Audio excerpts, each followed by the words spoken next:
Okay, so hello everyone and welcome back to Team Enlightened, right? So আমি আমাৰ ক্লাছবোৰৰ এণ্ডিঙলৈ আহিছো হয়নে কাৰণ আমাৰ অলৰেডি কোৰ্সটো শেষ হৈছেই নহওক আজি আমি চাম কম্বাইন সেন্টেন্সেস যেটো পৰীক্ষাৰ কাৰণে বহুতে এটা ইম্পৰ্টেন্ট টপিক হয় ইয়াৰ পৰা আমাৰ 2 মাৰ্ক এটা আহে ঠিক আছে আসলে এইটো বহুত ইন্টাৰেষ্টিং আৰু বহুত সিম্পল হয় টপিক কিন্তু মানে কি হয় ষ্টুডেন্টৰ কি এটা প্ৰবলেম এটা আছে ষ্টুডেন্টে টপিকটো মানে বহুত কিবা বেলেগ ধৰণৰ বুলি ভাবে তাৰমানে কিবা ভয়ানক টপিক বুলি ভাবে ষ্টুডেন্টে ঠিক আছে সো মানে এটা প্ৰবলেম এটা পায় সো সেই কাৰণে কথাটো কৈছো এটা বহুত ইন্টাৰেষ্টিং টপিক হয় ঠিক আছে টপিকটো বহুত ইন্টাৰেষ্টিং হয় আৰু বহুত সিম্পল হয় জনে পঢ়িবা মানে যদি বুজি পোৱা বস্তুটো একদম কম্বাইন মানে কি যে দুটা বস্তুক আমি জোৰা লগাব লাগে কম্বাইন সেন্টেন্স মানেনো কি যে দুটা বস্তুক জোৰা লগাব লাগে কম্বাইন মানে জোৰা লগাব ন দুটা বাক্য আছে আমি জোৰা লগাব লাগে জোৰা লগাই দিলে হ'ল মানে বোলে ৰামে ভাত খাই মধুয়ে ভাত খায় এনেকুৱা বোলে এনেকুৱা বোলে কিবা আছে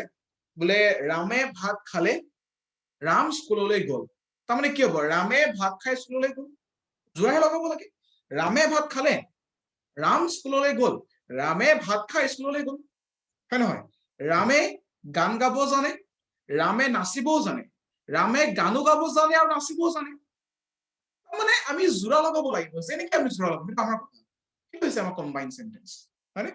ঠিক আছে আমি চাওঁ এতিয়া কম্বাইন সেন্টেন্স কেনেকৈ কৰিম তো মই পেনটো লৈ লৈছো তোমালোকে স্ক্ৰীনত দেখিছা যে প্ৰথমটো লিখিছো মই সিম্পল সেন্টেন্স তাৰ মানে যদি দুটা বাক্য সিম্পল নট আছে আৰু আমি তাক জোৰা লগাব লাগে যেনেকৈ চোৱা এ ম্যান ওয়াজ ৰানিং অৱে এইটো এটা simple sentence we saw da man এইটো সিম্পল সেন্টেন্স আমি ইয়াক কি কৰিব লাগিব জয়েন কৰিব লাগিব আৰু মন ৰাখিবা ম্যাক্সিমাম ক্ষেত্ৰত পৰীক্ষাত সদায় সিম্পল সেন্টেন্স দিয়ে জোৰা লগাব লাগিব আমাৰ সেন্টেন্স তিন প্ৰকাৰৰ এটা সিম্পল এটা কমপ্লেক্স এটা কম্পাউণ্ড মানে তো সিম্পল সেন্টেন্স বোৰ আমি যেতিয়া জোৰা লগাব লাগে আমি এইবোৰ নিয়ম দি ব্যৱহাৰ কৰিব আৰু পৰীক্ষাত সদায় সিম্পল সেন্টেন্সৰে আহে কেতিয়াবা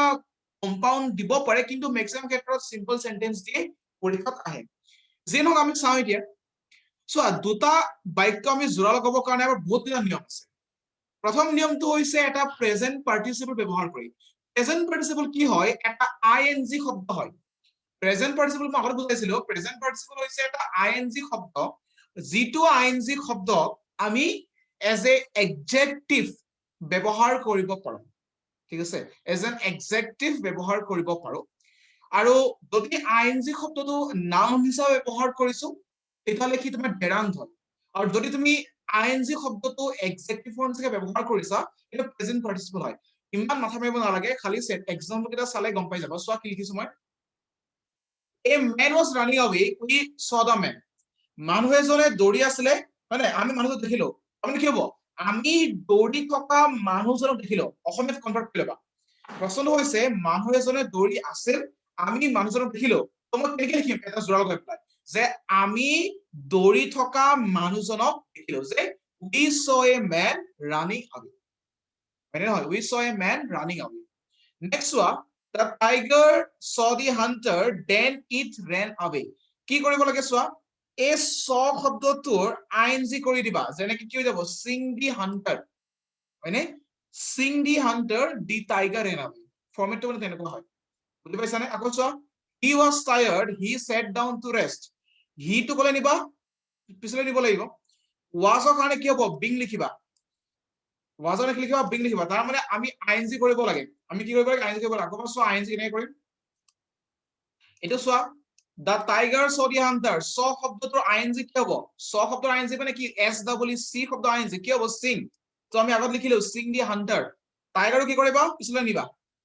পিছলৈ নিলো হয়নে sing the hunter the tiger ran away এইটো ফৰ্মেটে হয় এইটো বহুত ইম্পৰ্টেন্ট ফৰ্মেট পুৰা আহি থাকে next one he was tired he sat down to take rest তেওঁৰ ভাগৰ লাগিছিল আৰু তেওঁ কি কৰিলে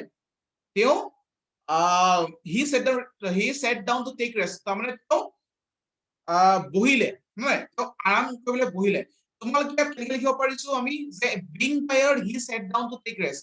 বহুত এনেকৈ লিখিব পাৰা যে as he was tired he sat down to take rest এনেকৈ লিখিব পাৰা বহুত এনেকৈ লিখিব পাৰিবা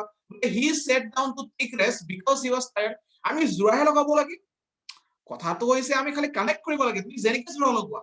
তুমি কনজাংশন দি জোৰা লগোৱা প্ৰেজেন্ট পাৰ্টিচিপল জোৰা লগোৱা তোমাৰ কথা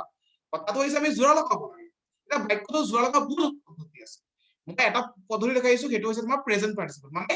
ভাৰ্বটো আইএনজি কৰি দিলে হ'ল ভাৰ্বটো আইএনজি কৰি দিব লাগে যেনেকৈ তুমি চোৱা হি ওয়াজ টায়াৰ্ড ওয়াজৰ আমি আইএনজি কৰি দিম আইএনজি কৰিলে ওয়াজৰ কি হয় বিং হৈ যায় যে being tired he said down to take rest okay next আমি চাও যে ইউজিং এ পারফেক্ট পার্টিসিপল ঠিক আছে আমি প্রথমটো আসলে আমার প্রেজেন্ট পার্টিসিপল এটো হ'ব আমার পারফেক্ট পার্টিসিপল পারফেক্ট পার্টিসিপলত কি হয় একদম সিম্পল হয় আগতে আমি আইএনজি কৰো মানে ইয়াত কি কৰিব লাগে ইয়াত তুমি having A H A V I N G having শব্দটো জয়েন কৰি দিব লাগে so he snatches my mobile he boarded a running bus he to কাটিবা হি খলনি হেভিং লিখি দিবা হৈ গল having snatches the mobile he boarded a running bus বাস ইমান কৰি next one the man had locked the door he went out the man to কাটি দিবা head or খলনি কি লিখিবা having locked the door he নহয় the man লিখিব লাগিব হা ভুল কি লিখা হল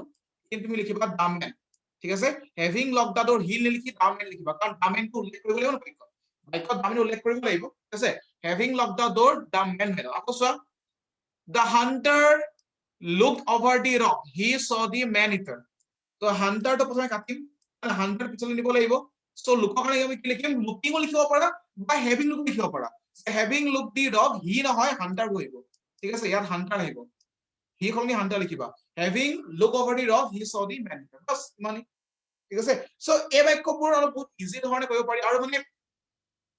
আইএনজি শব্দ লগাই দিলে হৈ যায় যেনেকে তোমাৰ আছে he snatched my mobile he boarded a running bus যে having snatched my mobile he boarded a running bus মানে আকৌ চোৱা the hunter look over the rock he saw the man eater having look over the rock he খলনি কি লিখিবা the hunter saw the man eater বাস ইমানেই simple ঠিক আছে আমি চাও এইকেইটা ইম্পৰ্টেন্ট হয় ইনফিনিটিভ কেনেকৈ কৰিব পাৰি চোৱা U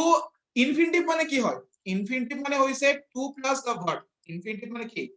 two plus verb verb মানে কোনটো ভার্ব মেইন ভার্বটো to plus main verb so কি লিখিছো you can start this machine you have to press this button একদম সিম্পল হয় এই দুটা বাক্যক আমি টু মানে টু প্লাস ভার্ব দি জয়েন কৰিলে হ'ব সো আমি কি কৰিছো you have to press this button out লিখিছো যে you have to press this button তো কি কৰিছো to start this machine তাৰ মানে এই you can ফলনি আমি লগাই দিছো মানে you turn these knobs you can then open the box you have to turn these knobs to open the box মানে একদম সিম্পল হয় মানে চোৱা এটো নিজৰ ওপৰত ডিপেন্ড কৰে আমি কেনেকৈ লিখিব পাৰো কৰিব পাৰো ঠিক আছে মই খালি উদাহৰণ দেখাব পাৰিম যে আমি ইনফিনিটিভ দি জয়েন কৰিব লাগে জয়েন কৰা সেইটো নিজৰ ওপৰত কথা কেনেকৈ আমি জয়েন কৰা দুটা বাক্য জয়েন কৰিবলৈ বহুত উপায় আছে কেনেকৈ জয়েন কৰা সেইটো তোমালোকৰ কথা আৰু পৰীক্ষাত এইকেইটাই আহে মেক্সিমাম আৰু এই গোটেইখিনি কোৱেশ্চন আগতে আহি যোৱা সো এটা ভালকৈ চালে গম পাই যাবা I have some duties I must perform them কি হ'ব I have some duties to perform হয় নাই to perform লিখিলে হয় he is very এটা বহুত ইম্পৰ্টেন্ট হয় he is very weak he cannot move কি কৰিব লাগিব he is too weak to move তোমালোকে too weak to move নিলিখি আৰু উপায় আছে কেনেকৈ লিখিব পাৰিবা he is so weak that he cannot move he is so weak that he cannot move আৰু হেতু নকলে এনেকৈ লিখিব পাৰা যে he is too weak to move array খলনি tw লিখিব লাগে আৰু পিছত he is too weak to move মানে the box is very heavy I cannot lift it the box is too heavy for me আচ্ছা for me নালাগে হা তো ইয়াত ইনে আহি গল the box is too heavy to lift it ঠিক আছে বুজি পাইছা সো ভেরি সিম্পল হয় আমি কি গম পালো যে প্রেজেন্ট পার্টিসিপল দি আমি জয়েন কৰিব পাৰো পাৰফেক্ট পাৰ্টিসিপল দি জয়েন কৰিব পাৰো আৰু আমি কেতিয়াবা ইনফিনিটিভ ব্যৱহাৰ কৰিও জয়েন কৰিব পাৰো মানে আমি জয়েন যিকোনো প্ৰকাৰে কৰিব পাৰো মানে সো সেইটোৱে নেক্সট চোৱা এবসলিউট ফ্ৰেজ এলাক ভাবি থাকিব নালাগে কি হয় এইটো বাক্য মোৰ কিবা যদি পৰীক্ষা আহে the sun said we went home your answer হ'ব the sun having said বাস মানে মন দিও সো এবসলিউট ফ্ৰেজ আছে নমিনেটিভ ফ্ৰেজ আছে ঠিক আছে তোমাৰ এনেকুৱা বহুত কিছুমান টাৰ্মিনোলজি আছে গ্ৰামাৰত কিন্তু এলাক বুজাব গলে তোমালোকৰ প্ৰয়োজন নাই খালি মন ৰাখিলে হ'ল the sun said we went home your answer কি হ'ব the sun having said we went home okay এটো এই having said তো আমি এবসলিউট ফ্ৰেজ বুলি কওঁ এনেকা তোমাৰ ফ্ৰেজ বহুত কেইটা আছে ঠিক আছে আমি যদি কেতিয়াবা সময় পাওঁ আমি এটা কেতিয়াবা চাম যে absolute phrase কি হয় okay anyways next one by using an adverb বা adverbial phrase adverb বা adverbial phrase ব্যৱহাৰ কৰি আমি জানিব পাৰো যেনেকৈ চোৱা he will pass there is no doubt about it কি হয় আনসাৰটো undoubtedly he will pass বহুত এনেকৈ লিখিব পাৰে যে there is no doubt that he will pass join কৰিলে হ'ল তাৰমানে তোমালোকে এনেকৈ লিখিব পাৰা যে there is no doubt that he will pass এইটো হ'ব he died young it was unfortunate কি লিখিছো unfortunately he died young তোমালোকে এনেকৈ লিখিব পাৰা যে it was unfortunate that he died young so কথাটো হৈছে আমি কনজাংশন ব্যৱহাৰ কৰি কৰো বা এডভাৰ্ব ব্যৱহাৰ কৰি কৰিলে হ'ল আৰু এইবোৰ বস্তু শিকোৱা বস্তু নাই নিজে অভ্যাসত লোৱা বস্তু তাৰমানে পঢ়িব লাগিব মই পিডিএফ টা দি দিম পিডিএফ টো চাই তোমালোকে নিজে পঢ়িলে নিজে প্ৰেক্টিস কৰি আনসাৰ কেইটা গমে পাই যাব নেক্সট ওয়ান আমি নাউন বা এপজিশন এপজিশন মানে কি জানা এপজিশন মানে হৈছে নাউনক মই বুজাইছো এপজিশন মানে কি চোৱা এই বেকগ্ৰাউণ্ড চোৱাচোন ৰবিন কমা দি পেলাই কি লিখিছো মাই ফ্ৰেণ্ড তাৰ মানে এ পাৰ্টটো বা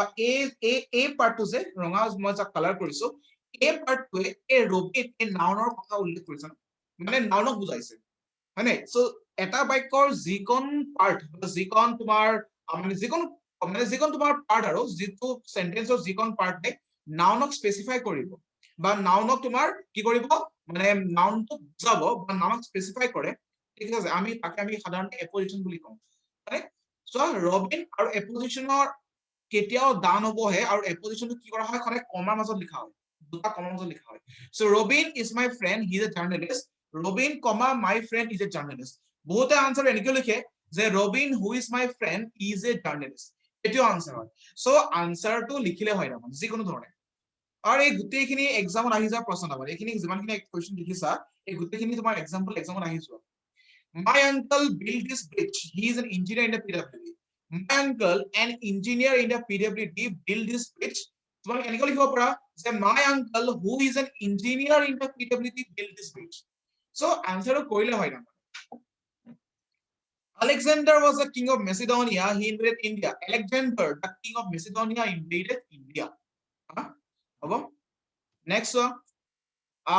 by using a preposition with a noun so প্ৰথমে আমি শিকিছিলো present participle এতিয়া আমি there ব্যৱহাৰ কৰিম একদম simple so he insisted I should go there he insisted on my going there এটা আসলে এই বাক্যটো সবৰে মুখত থাকিব লাগে কিয় কাৰণ এই বাক্যটো ম্যাক্সিমাম কাৰেকচনত হতে কাৰেকচনত কি কৰিব তোমালোকক ইয়া অনৰ সলনি ইন দিব he insisted in going there তোমালোকে কাৰেক্ট কৰি লিখিব লাগিব he insisted on my going there so এই বাক্যটো একদম মুখত থাকিব লাগে Anyways, he insisted full stop I should go the answer কি হ'ব he insisted on my going there next father brought a pen he brought it for me father brought a pen for me I speak the truth I'm not afraid of it I'm not afraid of speaking the truth so তোমালোকে যদি মোক খুদাবলে ইকিনি আমি কেনেকে মনত ৰাখা উপায় এটাই আছে প্ৰেক্টিস আৰু বুজি পালে হ'ল বস্তুটো মই এটো কৈছো যে অসমীয়া প্ৰথম কথাটো হৈছে তোমালোকে সেন্টেন্স খিনি অসমীয়ালে ভাঙি লবা যে I speak the truth মই সঁচা কথা কওঁ মই ভয় নকৰো যে এটা আমি জোৰ কেনেকৈ লগাম মই সঁচা কথা ক'বলৈ ভয় নকৰো তাৰ মানে I am not afraid of speaking the truth দেউতাই পেন এটা কিনিলে কাৰ কাৰণে কিনিলে মোৰ কাৰণে কিনিলে তো কি হ'ব দেউতাই মোৰ কাৰণে পেন এটা কিনিলে সো কি হ'ব father bought a pen for me so বাক্যখিনি সদায় অসমীয়া যদি ভাঙনি কৰি লোৱা বা নিজৰ যেটো মাদাৰ টাং আছে তালে কনভাৰ্ট কৰি লবা ধুনীয়াকৈ হৈ যাব father brought a pen he brought it for me father brought a pen for me ঠিক আছে সো ইয়াত কোনো নিৰ্দিষ্ট নিয়ম নাই মই যদিও কিছুমান নিয়ম দেখাই আছো একাৰে দেখাই আছো যাতে তোমালোকে গম পোৱা যে কি কি ধৰণে আমি কৰিব পাৰো সেন্টেন্সৰ জোৰা লগাটো এটা জোৰা লগাবলৈ কি তোমালোকে একো নিয়ম থকাৰ প্ৰয়োজন নাই তোমালোকে যেনেকৈ মোৰ তেনেকৈ কৰিলে হ'ল খালি গ্ৰামাৰটো চাবা যে গ্ৰামাৰ দিলে শুদ্ধ হয় না মানে ঠিক আছে এনেকুৱা নহয় যে ইয়াত বলে তুমি এডভাৰ্ব দি জোৰা লগাব লাগিব ইয়াত বলে তুমি কনজাংশন ব্যৱহাৰ কৰিব লাগিব কথা নাই তুমি জোৰা যেনেকৈ লগাব পাৰা পেয়াৰে কৰিব লাগে কম্বাইনে কৰিব লাগে যেনেকৈ কম্বাইন কৰা হয় নাই এতিয়া মই ফেভিকল দি কিতাপখন জোৰা লগাও বা মই বেলেগ এটা আঠা দি জোৰা লগাও বা মই ইনে সেলোটেপ মাৰি আঠা লগাও বস্তুটো আঠা লাগিলে হ'ল ৰাইট সো তোমালোকে যিকোনো ধৰণে আঠা লগাব পাৰা আৰু সেইটোৱে নেক্সট আইডিয়া এক্সেক্টিভ ব্যৱহাৰ কৰি কেনেকৈ কৰিছো চোৱা he brought the news was not true he brought the false news তাৰ মানে নিউজটো সঁচা নহয় মানে নিউজটো মিছা so the news was false news এনেকৈ লিখিব পাৰা যে he brought the news which was not true কি কৰিব পাৰা he brought the news which was not true তোমালোকে এইটো এনেকৈ লিখিবা চোৱা এইটো কোৱেশ্চন এইটো বেছি ভাল হ'ব লিখা এক্সেক্টিভ ব্যৱহাৰ কৰিব নালাগে তাৰমানে ইয়াত কাৰণ ফলছ নিউজ বুলি ক'লে বহুত টিচাৰে অলপ মানে হেৰি কৰে নম্বৰ দিয়াত অলপ হেৰি পায় সো এনেকৈ লিখিলে হ'ল যে এনেকৈ লিখিবা আনসাৰটো তো পৰীক্ষা মানে আহি যোৱা কোৱেশ্চনখিনি মই এনে দেখাইছো he brought the news right তাহলে কি লিখিম which বহাই দিলে হ'ল which was কি কৰিবা which was not true right which was not true এনেকৈ লিখি দিবা next one he gifted me a pen its color was red so কি হয় he gifted me with a red pen bas এতিয়া conjunction and দি জোৰা লগাব পাৰিবা I brought a house I brought a car I brought a house and a car Rita came her brother came Rita and her brother came conjunction and দি জোৰা লগাব চোৱা অকল and বুলি নহয় conjunction যিকোনো দি লগাবা and দি লগাবা তুমি s দি লগোৱা তুমি so দি লগোৱা তুমি because ইউজ কৰা তুমি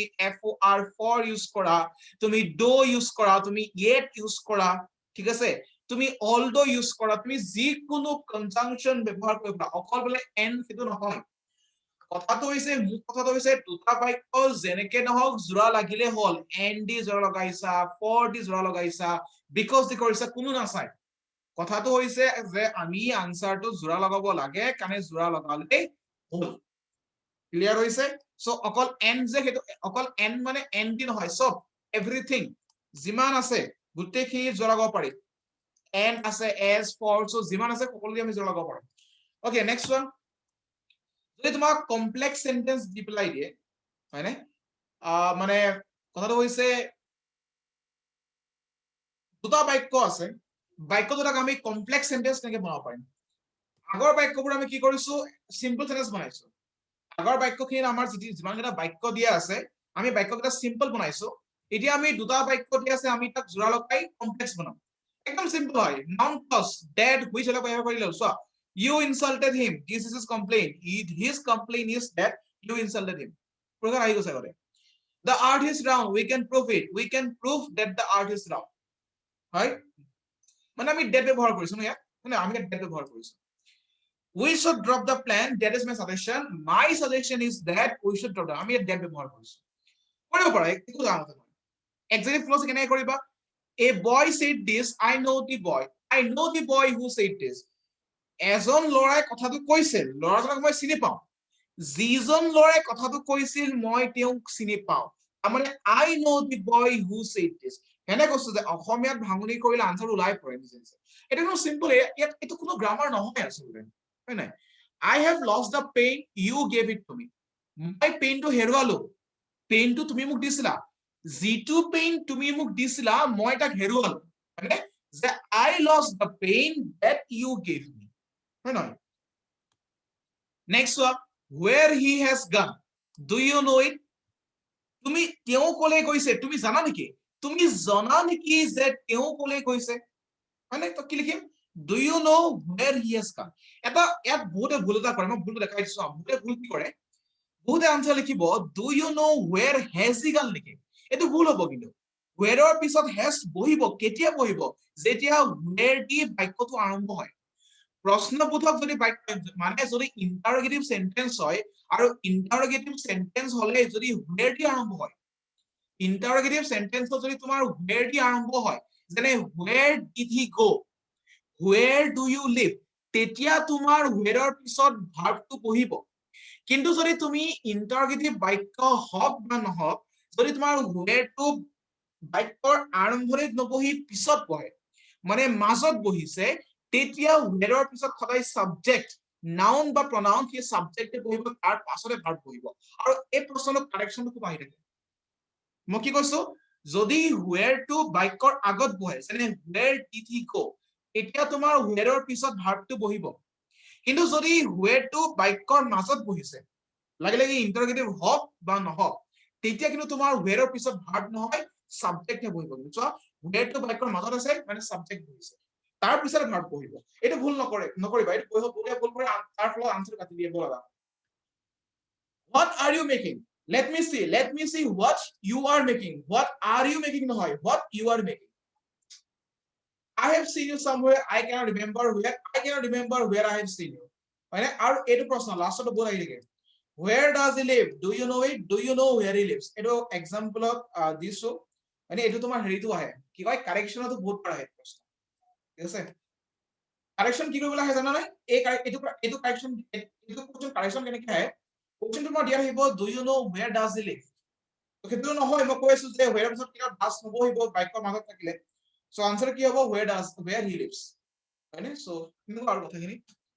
আৰু আমি যদি দুটা বাক্য দিয়া আছে আমি বাক্য দুটা কম্পাউন্ড কেনেকৈ কৰিব পাৰিম একদম সিম্পল আছে do not over it you will be ill কি কৰিবা এটা কন্ডিশন কোঅৰ্ডিনেট সাবঅৰ্ডিনেট কি বাদ দিয়া এটা ভাবিব দৰকাৰ নাই do not over it or you will be আমি অল লগাইছো মানে এটা কন্ডিশন ব্যৱহাৰ কৰিছো he is not sincere he is not honest he is neither sincere nor honest so এটা খুব ইম্পৰ্টেন্ট হয় neither আৰু either ব্যৱহাৰটো ক'ত কৰিব লাগে মানে কেনে কৰিব লাগে so এটা কাৰেকশনটো আহে বহুতে আনসাৰটো লিখিব he neither is তোমালোকে নিডাৰটো ক'ত ব্যৱহাৰ কৰিবা যি দুটা বস্তু বুজাইছে সেই দুটাৰ আগত ব্যৱহাৰ কৰিবা মানে সাধাৰণতে ভাৰ্বটোৰ পাছত ভাৰ্বৰ আগত ব্যৱহাৰ নকৰিবা ভাৰ্বৰ আগত ব্যৱহাৰ কৰিবা যদিহে সেই ভাৰ্বটোক আমি নিডাৰ লগত যোগ কৰিব পাৰো তাৰ মানে মই উদাহৰণটো দি আছো তেনে বুজি পাবা সাপোজ কোৱেশ্চন এনেকৈ আছে সব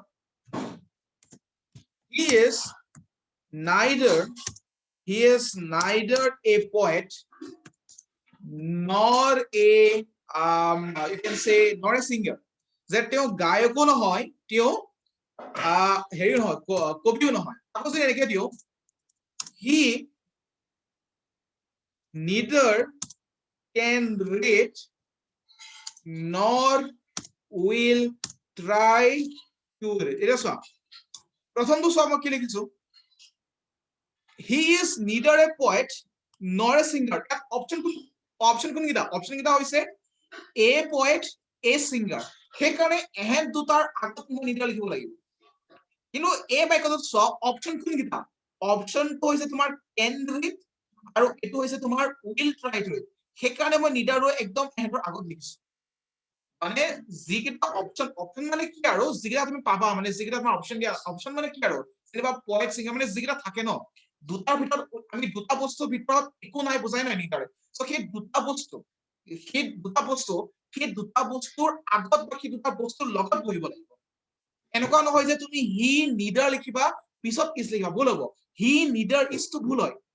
হি ইজ নিডাৰ হ'ব লাগিব কাৰণ আমি বস্তু দুটাৰ লগত নিডাৰটো লিখিব লাগিব একে ধৰণে তুমি চোৱা ইয়াত তুমি যদি লিখা হি কেন নিডাৰ ইট ভুল হ'ব কিয় কাৰণ ইয়াত বস্তু দুটা হৈছে কেন ৰিড আৰু will try to read can read ইয়াত এটা বস্তু হৈ আছে বুজি পাইছা ন সেইকাৰণে আমি বস্তু গিটাৰ লগতে নিডাৰ বা ইডাৰ ব্যৱহাৰ কৰিব লাগিব এটো পৰীক্ষাত আহে কাৰেকশন ৰূপ আহে ইয়াত আহে walk first you will miss the train walk first or you will miss the train next one এটো 1998 ৰ আহিছিলে কেটামান কোৱেশ্চন সো মই কেটামান দেখাই 1998 ৰ কেটামান কোৱেশ্চন আহিছিলে মই দেখাই দিছো বাৰু এক সেকেন্ড এটা বুজিব ক'ত পাৰিম দেৰি এক second okay now so it is so Robin is my friend he is a journalist কেনে লিখিব পাৰিবা Robin who is a journalist is my friend মানে এটা কমপ্লেক্স কৰিলো আৰু সিম্পল কৰিলো যে Robin my friend is a journalist দুটা ভিতৰত কিবা লিখিবা জি লিখা সব শুদ্ধ হ'ব খালি গ্ৰামাৰটো শুদ্ধ হলেই হ'ব ঠিক আছে you insulted him this is his complaint his complaint is that you insulted হয় না next 2020 এটা আমি চাও where has he gone do you know it do you know where he has gone I finished the work I was taking rest after finishing the work I was taking rest but having finished the work I was taking rest but finishing the work I was taking rest but as I finished the work I was taking rest যি কোনো ধৰণে লিখা answer শুদ্ধই হ'ব কথাটো হৈছে অসমীয়াত convert কৰি জোৰা লগাই দিল বাক্য জোৰা লগাব লাগে যি কোনো ধৰণে জোৰা লগাব পাৰিবা ইয়াত কৈছে মই কামটো সমাপ্ত কৰিলো মই আৰাম কৰিছো মই কামটো সমাপ্ত কৰি আৰাম কৰিছো তো কি লিখিবা I finished having after finishing the work I was taking rest এনেকৈ লিখিব পাৰা যে যিহেতু মোৰ কামটো সমাপ্ত হ'ল মই সেই কাৰণে আৰাম কৰিছো আমি কি ইউজ কৰিম as I finished the work I was taking rest হয়নে সো কথাটো হৈছে যি কোনো পদ্ধতিৰে জোৰা লগালে হ'ল ইয়াত কোনো ধৰাবন্ধ কথা নাই খালি প্ৰশ্নটো শুদ্ধ হলে হ'ল নেক্সট চোৱা মই গোটেইখিনি এক্সাম্পল দিয়া নাই মই ইয়াৰ পিডিএফ তলত দি দিম তাৰমানে 1998 ৰ পৰা 2020 যিখিনি কোৱেশ্চন আছিলে তাৰ পিডিএফ যেটো হয় সেইটো তলত দি দিম নহলে যেটো গ্ৰুপ আছে গ্ৰুপত সাপ্লাই কৰা হ'ব so you can join the group by clicking on the link provided in the description ঠিক আছে এটা 2011 এইটা কোৱেশ্চন অফ ইম্পৰ্টেন্ট এটা মই দেখাইছো so the businessman was a miser এইটো কোৱেশ্চনত বহুতে ভুল কৰিছিলে আৰু মানে বুজি পোৱা নাছিলে কোৱেশ্চনটো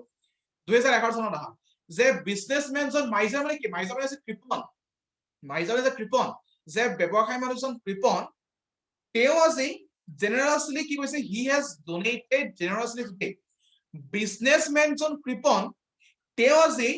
অন্তৰৰ পৰা মানে একদম অমায়িকভাৱে দান কৰিছে তো ঘটনাটো কি হৈছে এটাৰ আনটো পৰিপন্থী হৈছে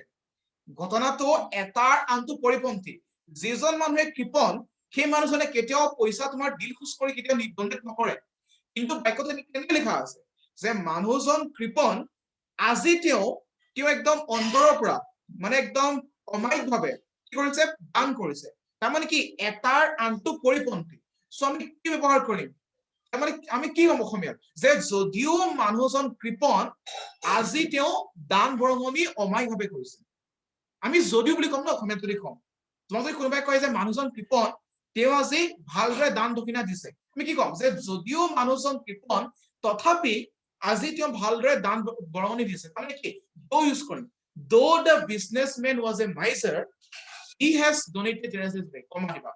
বহুত এটা ভুল কৰে বহুতে দৌৰ পিছত yet সেইটো ভুল কিন্তু দৌৰ পিছত yet ব্যৱহাৰ নহয় কিন্তু যদি তোমালোকে অলটো ব্যৱহাৰ কৰা ALTHOUGS যদি তোমালোকে অলটো লিখা তেতিয়া তুমি ইয়াত লিখিব লাগিব এইবিলাকক কোৱা হয় correlative although yet neither nor either or no sooner than hardly when এইবিলাকক আমি correlatives বুলি কওঁ যেটো তোমালোকে এইবিলাক ভাবিবৰ প্ৰয়োজন নাই ঠিক আছে যদি although ব্যৱহাৰ কৰিছা although the businessman was a miser তেতিয়া তুমি yet বুলি যোগ কৰিব লাগিব যেটো মই although লিখা নাই মই do লিখিছো সৰু হয় মই টাইমটো বাচিব নহয় সো মই কি লিখিছো though the businessman was a miser comma he donated generously today বাস মানে next why are you late tell me why you are late so ইয়াত এটা প্ৰশ্ন হয় বহুতে ভাবে যে এই বাক্যটোত এটা বাক্য প্ৰশ্নবোধক হৈ আছে আৰু এটা বাক্য সৰল বাক্য হৈ আছে সৰল মানে সিম্পল সেন্টেন্স প্ৰশ্নবোধক মানে ইন্টাৰগেটিভ সেন্টেন্স তো এতিয়া আমি যে জোড়া লগাম নহয় আমি যেটা দুটা বাক্যক আমি জোড়া লগাম মানে কম্বাইন কৰিম সেই জোড়া লগাৰ পিছত বাক্যটো কি হ'ব সৰল বাক্য হ'ব মানে সিম্পল সেন্টেন্স হ'ব নে আমাৰ কোৱেশ্চন হ'ব মানে এসাৰ্টিভ হ'ব নে তোমাৰ ইন্টাৰগেটিভ হ'ব একদম সিম্পল তোমালোকে আনসাৰটো ইন্টাৰগেটিভত লিখিব নোৱাৰা ইয়াত তোমালোকে ইন্টাৰগেটিভত লিখিব নোৱাৰা আনসাৰটো কাৰণ এটা এসাৰ্টিভত লিখিব লাগিব আৰু বুজি পাইছা না ইয়াত আমি কি লিখিম tell me why you are late এইটো কোৱেশ্চন অলপ মানে ক্ৰিটিকেল আছিল 2011 চনত অলপ ক্ৰিটিকেল আহিছিল সো মই দেখাই দিলো সে why are you late ইন্টাৰগেটিভ হয় টেল মি টো কি হয় এসাৰ্টিভ হয় এটা প্ৰশ্ন হৈছে আমি আনসাৰ কিয় লিখিম ইন্টাৰগেটিভত নে এসাৰ্টিভত obviously আমি আনসাৰ কিয় লিখিছো ইয়াত এসাৰ্টিভত লিখিছো যে tell me why you are late আৰু মই অলৰেডি কৈ আছো যে যেতিয়া where মানে wh wordটো বাক্যৰ মাজত বহিব তাৰ পাছত wh ৰ পিছত কি বহিব লাগিব সদায় সাবজেক্টটো বহিব কিন্তু যদি wh wordটো বাক্যৰ আৰম্ভণিতে বহে মানে তাৰ লগত কি বহিব তেতিয়া কিন্তু তোমালোকৰ ভাৰ্ব বহিব কথাটো ক্লিয়াৰ হৈছে আমি কাৰেকচন সেন্টেন্স কৰোতে চাম হ'ব সো আজি সিনথেসিসত ইমানখিনি কথা মই প্ৰিভিয়াস ইয়াৰ কোৱেশ্চনছ খিনি মই সলভ কৰা নাই তথাপি কিছুমান এক্সাম্পল দেখাই দিছো আৰু চোৱা সিনথেসিস অফ সেন্টেন্সটো কোনেও তোমাক বুজাব নোৱাৰে ইন দা সেন্স কোনেও তোমাক এটো কৰাই দিব নোৱাৰে বোলে এটো ইয়াৰ নিয়ম কাৰণ এটো হৈছে বস্তু জোড়া লগাব লাগে জোড়া লগা মানে কি জোড়া লগাটো কোনো ধৰণে জোড়া লগাব ইয়াত কোনো নিয়ম নাই ইয়াত তোমাৰ কোনো নিয়ম নীতি নাই এতিয়া তুমি জোড়াই লগাব লাগে দুটা বাক্যক আমি এটা বাক্য কৰিবহে লাগে তাৰমানে তো ইংৰাজী লিখা নিচিনা হৈ গল ন বোলে এজন ষ্টুডেন্টে দুটা বাক্য লিখিছে মানে এজন ষ্টুডেন্টে এটা কথা বুজাবলৈ দুটা বাক্য লিখিছে আৰু তুমি বোলে সেই দুটা বাক্যখন তুমি এটা বাক্য লিখিছা তো কি কৰিলা তুমি দুটা বাক্য জোড়া লগাই দিলা কথাটো তেনেকুৱাই হয় সো এটো হৈছে নিজে